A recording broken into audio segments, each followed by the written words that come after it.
आइए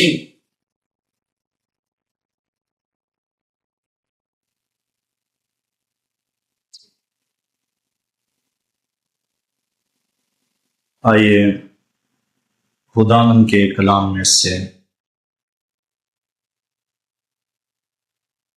इफ्सियों के नाम पौलुस रसूल का खत और उसका 3रा बाब।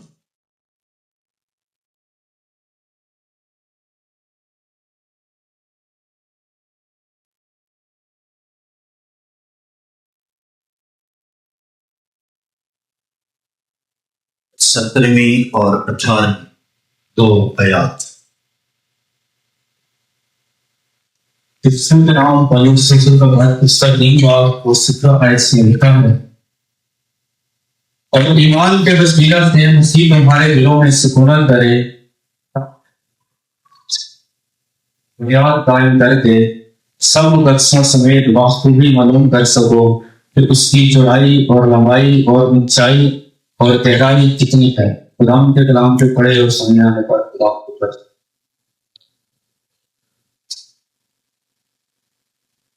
लास्ट मैंने जो इसका एक हिस्सा है आयत नंबर 17 का, उसका बयान किया था,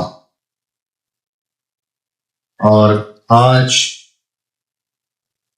मैं इसका अगला हिस्सा जो है वो बयान कर रहा हूं। मैं सिर्फ इतना सा पूछता हूं कि जो लास्ट सरमन हुआ, जो लोग यहाँ पे थे, उनको याद है कि नहीं? जी, मैं ऐसे सवाल वैसे कम पूछता हूं, लेकिन आज मैं पूछ रहा हूं कि जो पिछला सरमन है वो आपको याद है कि नहीं? क्योंकि जो ये सरमन है वो उसी सरमन का अगला हिस्सा है। अब ये सरमन खत्म नहीं हुआ, ठीक है? और लास्ट सरमन मेरा था ईमान के वसीला से मसीह तुम्हारे दिलों में सुकूनत करे। आगे लिखा हुआ है, ताकि तुम मोहब्बत में जड़ पकड़ के और बुनियाद कायम करके मसीह तुम्हारे दिलों में सुकूनत करे, ताकि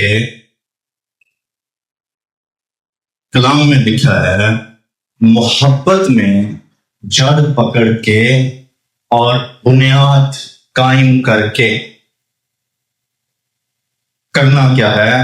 सब मुकद्दसों समेत बखूबी मालूम कर सको कि उसकी चौड़ाई और लंबाई और ऊंचाई और गहराई कितनी है। किसकी? जी, ऊपर जिक्र है ना, मसीह तुम्हारे दिलों में सुकूनत करे। तो नीचे लिखा है सब मुकद्दसों समेत बखूबी मालूम कर सको कि उसकी चौड़ाई और लंबाई और ऊंचाई और गहराई कितनी है, और मसीह की उस मोहब्बत को जान सको जो जानने से। तो किसकी लंबाई चौड़ाई? मसीह। अब मसीह की चौड़ाई, लंबाई, ऊंचाई और गहराई कितनी है, ये सब मुकद्दसों ने बखूबी मालूम करना है। कैसे मालूम करना है? बखूबी मालूम करना। ये वो बात नहीं है कि इसको टेम्परेरी समझा जाए, या ये बात जो है ऐसे ही है। ये हर मुकद्दस शख्स पर लागू होता है कि वो मसीह यीशु की लंबाई, ऊंचाई, गहराई, ठीक है, और चौड़ाई, इसको बखूबी मालूम कर सके। जब कोई काम ध्यान से नहीं किया जाता, उसमें बहुत सी कमजोरियां रहती। और जब कोई काम बखूबी सर अंजाम दिया जाता है तो उसमें कमजोरियां नहीं रहती। अब आप यहां पर जो बैठे हो, यीशु मसीह के वसीला से आपने निजात पाई है। आप सब यीशु मसीह के वसीला से खुदा के घराने में शामिल हुए हो। आप यीशु मसीह के वसीला से रास्तबाज ठहरे हो। आप खुदा के घराने के हो गए हो। अब मैं ये सारी बातें कह के ये कह रहा हूं, आप मुकद्दस हो। और अगली बात मैं क्या कह रहा हूं, आपको बखूबी मालूम करना है। कैसे? बखूबी, बड़े ध्यान से, बड़े ध्यान से मालूम करना है कि मसीह की चौड़ाई, लंबाई, ऊंचाई और गहराई कितनी है, इसको मालूम करना है। और इसको मालूम करने के लिए रसूल ने यह कहा है कि तुम क्या करो, मोहब्बत में जड़ पकड़ के और बुनियाद कायम करके, मोहब्बत में जड़ पकड़ के और बुनियाद कायम करके। जिस मकान की बुनियाद मजबूत नहीं होती, उसके गिरने के चांसेस ज्यादा होते हैं।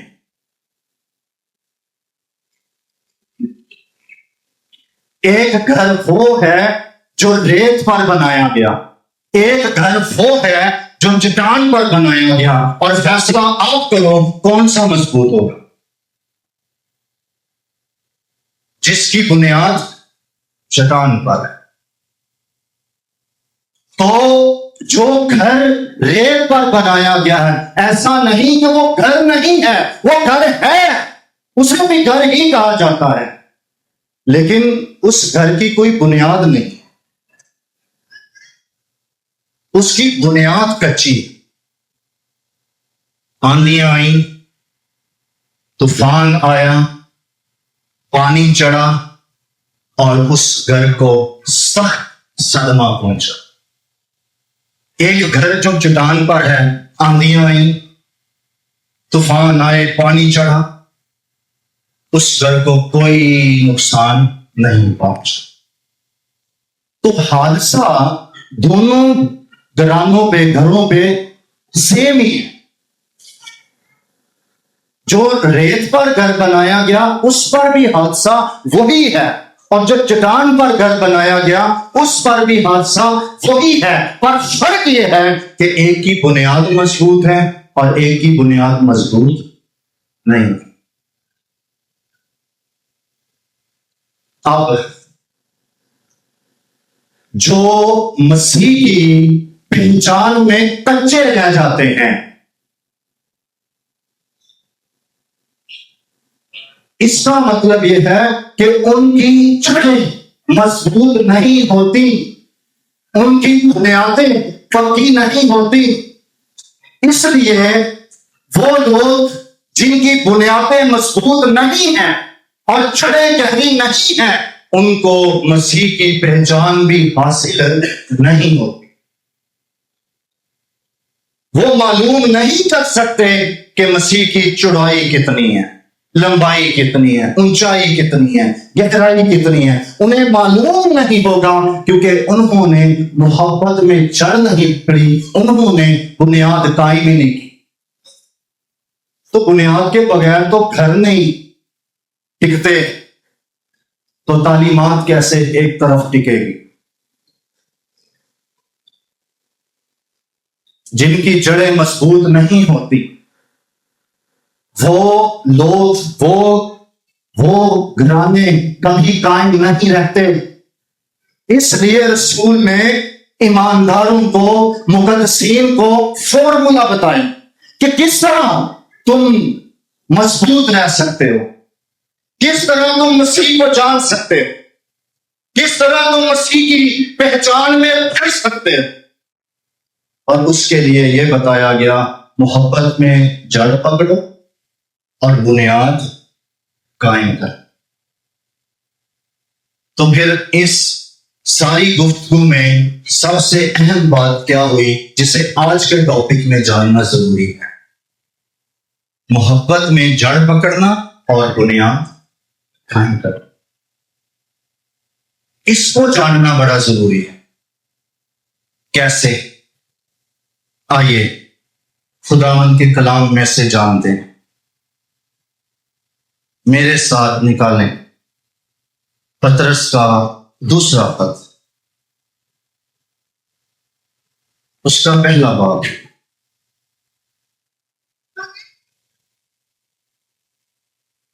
दूसरा पतरस का पत्र, पहला बाब, और मैं आपके लिए पढ़ रहा हूं 4 आयत से।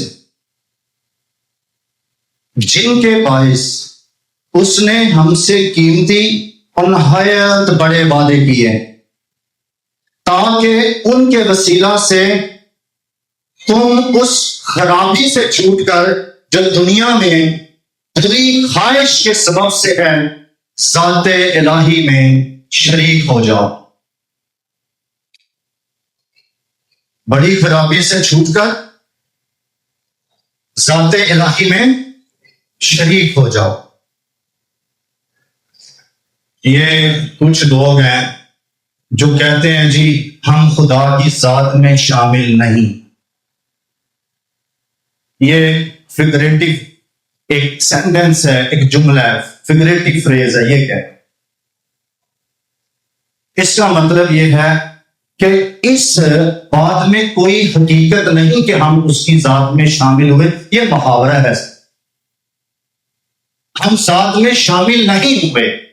अच्छा, मैं नहीं कह रहा ये, हाँ कुछ लोग कहते हैं, ठीक है, हम ज़ाते इलाही में शरीक नहीं हुए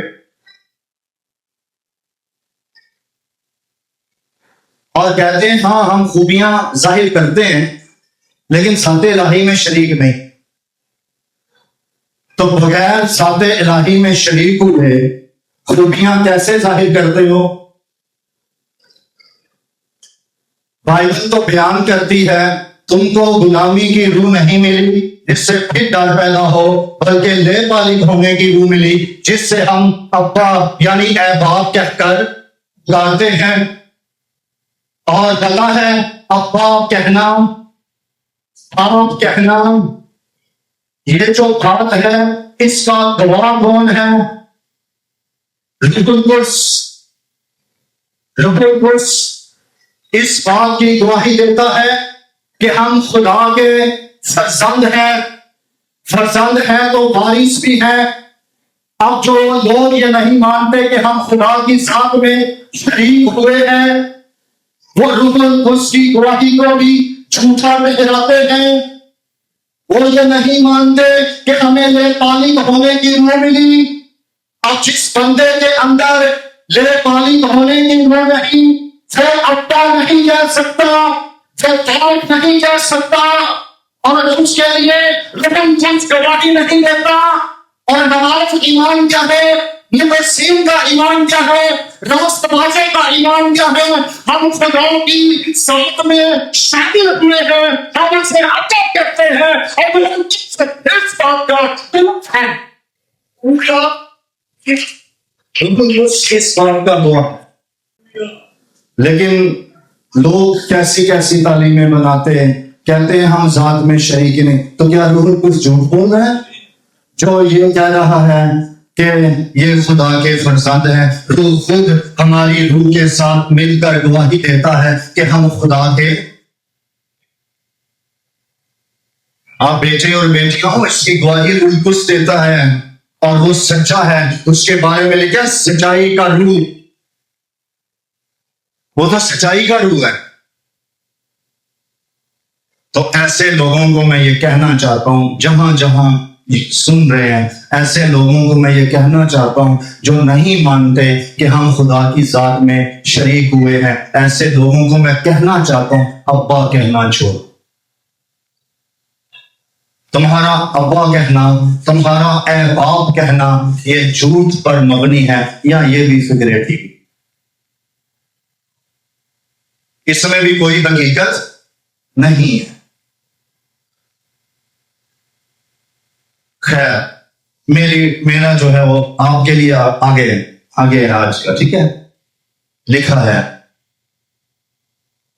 बस इसी बायस तुम अपनी तरफ से कमाल कोशिश करके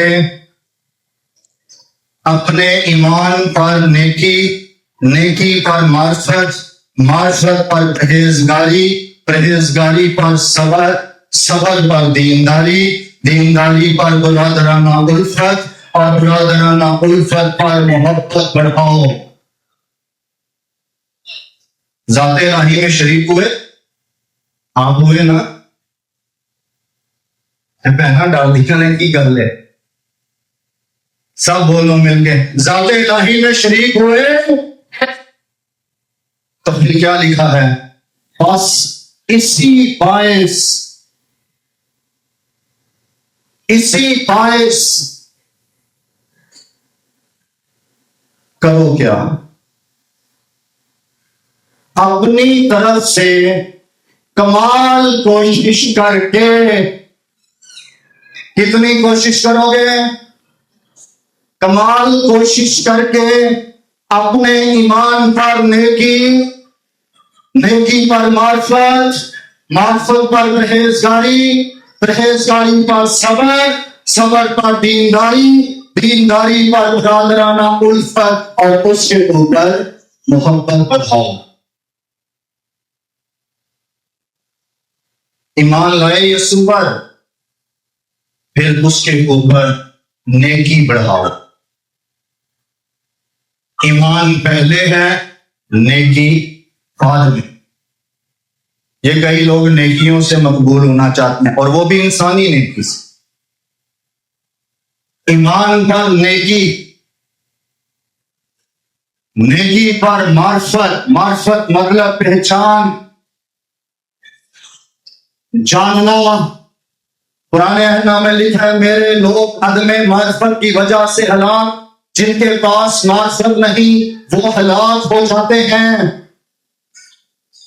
मार्फत बढ़ाओ, पहचान बढ़ाओ। हमेशा की जिंदगी ये है कि तुम खुदाए वाहिद बरहक और यीशु मसीह को जिसे तुमने भेजा है जाने। तो ईमान आ गया, नेकी बढ़ाओ, नेकी आ गई, मार्फत बढ़ाओ, और उसके ऊपर परहेजगारी, सेल्फ कंट्रोल। अपने ऊपर सेल्फ कंट्रोल, परहेजगार उसे कहते हैं जो सेल्फ कंट्रोल होता है,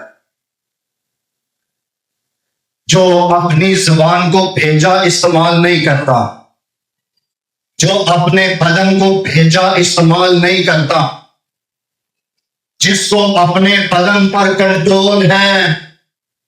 वो बंदा जिसने अपने बदन को ख्वाहिशों के सुपुर्द कर दिया, रगबतों के सुपुर्द कर दिया, वो बंदा परहेजगार नहीं है। क्या देखते हो? ये साबित करता है परहेजगार हो या नहीं। क्या सुनते हो? यह जाहिर करता है परहेजगार हो या नहीं। बदन पे कितना कंट्रोल है, परहेजगार हो या नहीं। अपने बदन में गुनाह की रगड़ों के सुपुर्द कर दिया, या फिर गुनाह के वसीला से बदन की ख्वाहिशों पर गानी हो। ये बातें जाहिर करती हैं कि परहेजगार हो या नहीं। तो परहेजगारी क्या है? परहेजगारी ये है, गुनाह से परहेज कर ले। आसान लफ्ज। तो जो बंदा गुनाह में फंसा हुआ है, अपने बदन को, अपनी आंखों को गुनाह आलूदा करता, अपने कानों को गुनाह आलूदा करता, अपनी जुबान को गुनाह आलूदा करता है, अपने बदन को बेच देता, शैतान के हाथ में दे देता है कि तू इसे इस्तेमाल कर। वो बंदा परहेजगार नहीं होता। ये कई पहचान में बहुत बढ़ जाते हैं पर परहेजगार नहीं हो। थियोलॉजी बहुत आती है पर परहेजगार नहीं हो। पहचान है पर परहेजगार नहीं है। तो परहेजगारी क्या है? जब जो है कोई अपने आप पर कंट्रोल करता है, सेल्फ कंट्रोल होता है। तो मार्फत पर क्या उठाओ? परहेजगारी बढ़ाओ। और परहेजगारी के ऊपर बाइबल कहती है सब्र बढ़ाओ। जब जो है परहेजगारी बढ़ जाए तो फिर सब्र से चलते रहो, सब्र से चलते रहो। उसके ऊपर सब्र बढ़ाओ और उसके ऊपर दीनदारी बढ़ाओ। और लिखा है इसके ऊपर बरादराना उल्फत, यानी जो बरादरी में भाइयों से जो मोहब्बत होती है उसको बढ़ाओ। बरादराना उल्फत। ये कई लोग जो हैं, मैं खुदा से मोहब्बत रखता हूं पर बंदे से नहीं रखता हूं। खुदा से रखते हो तो उसी की मोहब्बत तो बंदों से भी रखती है। खुदा ने दुनिया से ऐसी मोहब्बत रखी कि अपना इकलौता बेटा बख्श दिया ताकि जो कोई उस पर ईमान लाए हलाक ना हो बल्कि निशान। तो बरादराना उल्फत, उसके ऊपर लिखा है मोहब्बत बढ़ाओ। अब जल्दी जल्दी से बाइबल मुकद्दस जिनके हाथ में गिनो कितने हैं, ये बातें कितनी हैं जी? बाइबल जरूर लाओ। कितनी बातें? 8। इफ्सियों के खत में क्या लिखा है? मोहब्बत में छड़ पकड़ के, बुनियाद कायम करके, जड़ पकड़ के, ये बातें 8 है। और न्यूमरोलॉजी में 8 का अदद आगाज का अदद है। इसका मतलब क्या है? मसीह की पहचान में बढ़ो और बढ़ने के लिए उसकी चौड़ाई, लंबाई, गहराई, ऊंचाई जानने के लिए आगाज। और आगाज क्या है? मोहब्बत में जड़ पकड़े।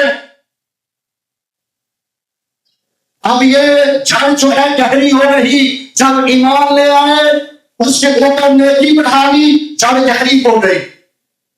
फिर उसके ऊपर मार्फत बढ़ानी, जड़ और गहरी हो गई। फिर परहेजगारी बढ़ानी और जड़ जो है वो मजबूत हो गई। सब्र बढ़ा लिया, जड़ और मजबूत हो गई। दीनदारी बढ़ा ली, जड़ और मजबूत हो गई।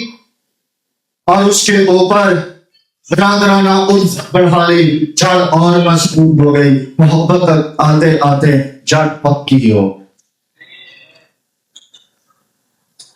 अब ऐसे शख्स को बुलाते रहो, ऐसे शख्स को बुलाते रहो, वो नहीं गिरेगा। उसको तरह तरह की तालीमें वो नहीं गिरेगा। वो उसी जिंदगी में फल नहीं मिलेगा। वो मुझे तालीम के पीछे नहीं जाएगा। उसे बुलाए मसीह लालच को नहीं गिरेगा, क्योंकि अब उसकी जड़ मसीह में मजबूत हो चुकी है।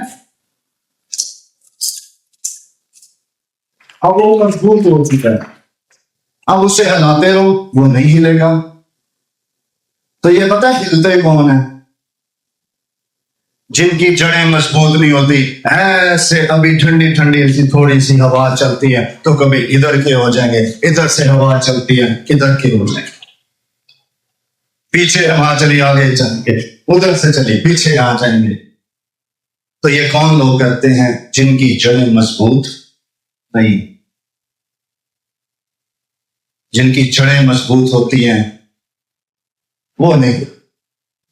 उनको जितना मर्जी हिलाने की कोशिश करो, ओ यार आजा पैसे दांगे, ओए हार भी पावांगे, हाथ जा, ये करेंगे, तेरी तनख्वाह भी लगा देंगे, आजा अच्छा जी, तालीम कौन सी देते हो? वाह भी बेटा बेटा ही तालीम कौन सी देते हो? गैर ज़बानें नहीं बोलनी। तालीम कौन सी देते हो? लोग इसमें नहीं होते। तालीम कौन सी देते हो? आखिरत हो चुकी। और जब तुम अकीदे ही छोड़ देते हो, ईमान ही छोड़ देते हो, तो कौन सी इबादतें करते हो? इबादत तो होती है पहचान की।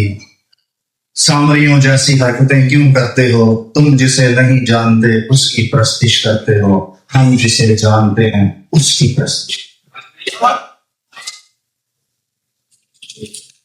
हम उसकी करते हैं। तो जिसकी जड़ होती है मजबूत, वो तो नहीं हिलता, लेकिन जिसकी जड़ मजबूत नहीं, उसे कोई लेना देना ही नहीं। वो तो हवाओं के झोंके के साथ जहां मर्जी जो है ना वो चला जाता है। मजबूत हो। ये बातें जरूरी कितनी है? आयत नंबर 5। क्योंकि अगर ये बातें तुम में मौजूद हो और ज्यादा भी होती जाए, तो तुमको हमारे खुदावंद यीशु मसीह के पहचानने में बेकार और बेफल ना होने देंगी। कौन सी बातें जो ऊपर पढ़ के आए हो? अगर ईमान है, नेकी है, मार्फत है, परहेजगारी है, सबर है, दीनदारी है, ये सारी बात, रादराना उल्फत है, मोहब्बत है। रसूल कहता है क्योंकि अगर ये बातें तुम में मौजूद हो, आपको मैं नसीहत देना चाहता हूं, ये अपने अंदर ये बातें मौजूद दिखाया करो। ये बातें दिखाओ। अगर ये बातें तुम में मौजूद हो और ज्यादा भी होती जाए, तो तुमको हमारे खुदावंद यीशु मसीह के पहचानने में बेकार और बेफल ना होने देगी। और जिसमें ये बातें ना हो, फिर अंधा है। वो क्या है? अंधा है और बिना नजर और अपने पहले गुनाहों के धोए जाने को भूले बैठा है। भूल गया कि उसके गुनाह धोए गए थे। भूल गया कि किसी ने उसके लिए कफारा दिया है। भूल गया कि किसी ने उसके लिए शरीर पर अपनी जान दी है। यह भूल गया। इसलिए रसूल कहता है अगर ये बातें जिसमें ना हो, वो अंधा है। अब जिसको ये बातें पता ही नहीं है, वो तो है अंधा। अब अंधे के पीछे क्या चलेंगे? यीशु ने असूल सिखाया था, अंधे के पीछे चलोगे कहां गिरोगे? तो जिसमें ये बातें नहीं, वो है अंधा। तो उसके पीछे क्या चलना? और कुतान नजर, ये ऐसा होता है जो आइज ब्लिंक नहीं होती, थोड़ा नजर आता है पर पूरा नजर नहीं आता। ऐसे लोग जिसकी लाइट डिम होती है, यही ग्रीक का जो लफ्ज यहां पर इस्तेमाल, उसके यही मानी है जो मैं आपको बता रहा हूं, उसके यही मानी है। डिम लाइट वाला, जिसकी दूर की नजर खराब हो, जिसको लुफ्त नजर ना आए, जिससे कुछ नजर ना आए, फिर होता है खुदा नजर, डिम लाइट वाला। आप बताओ, आप अपने घरों में जब डिम लाइट में लगाते हो, कितनी सी चीजें नजर आती, कुछ आती हैं, कुछ सही से नजर नहीं आती, कुछ कुछ आती हैं और कुछ कुछ नहीं आती, ब्लिंक करती। तो खुदा नजर जो होता है, मतलब क्या है? ब्लिंक करने वाली निगाहें। ऐसी नजर जो है वो थोड़ा थोड़ा देखती है, लेकिन उसे ज्यादा नजर नहीं आता। हम उसे कहते थे चमकू। ये कई लोग चमकू ही होते हैं ईमान में, पूरा नजर नहीं आता, और कई आंखों वाले को कह रहे होते हैं तू मेरे पीछे आ जा। और भाई तू खुद चमकू है तो पिछले वाले को कहां जो है वो लेके जाएगा। ईमान पर नेकी ना बढ़ाने वाला चमकू होता है, उसके ऊपर मार्फत ना बढ़ाने वाला चमकू ही होता है। जो परहेजगारी में गहरा नहीं होता उसे चमकू ही कहते हैं। और बाकी चीजें भी आगे चमकू चमकू लगा के सारी बातें पढ़ लेना, और जिसमें ये बातें ना हो उसे कहना ओए चमकू, क्योंकि उसे सही से नजर नहीं आता, ब्लिंक करती है उसकी। तो जिसमें ये बातें नहीं वो अंधा है और कुत्ता नजर है। तो वो मसीह की पहचान में नहीं बढ़ता। लिखा है बस ए भाइयों अपने बुलावे और बरगजीदगी को साबित करने की ज्यादा कोशिश करो, क्योंकि अगर ऐसा करोगे तो कभी ठोकर। आप समझ गए झाड़ कैसे पकड़ते हैं? अच्छा, जो लोग नहीं आए और सरमन नहीं सुना और बाद में कभी नहीं सुनेंगे, अब बताओ उनको पता लगेगा? जब उनको पता ही नहीं लगेगा कैसे बढ़ना है क्या करना है, तो फिर वो चमकू ही हुए ना।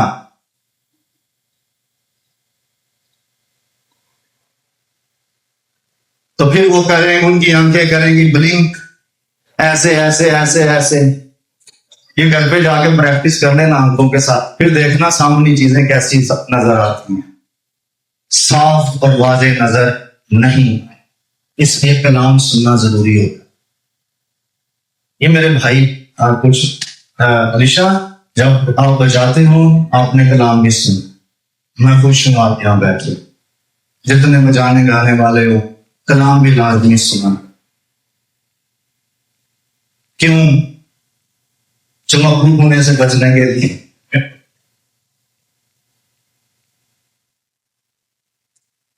तो आज का मेरा मैसेज ये है कि मोहब्बत में जग और बुनियाद कायम कर। तो ये होगी जी अब आपकी बुनियाद, अब आप इसमें आगे बढ़ोगे और अगले संडे खुदा फजल करेगा तो इसी से आगे बढ़। खुदा मदद करे।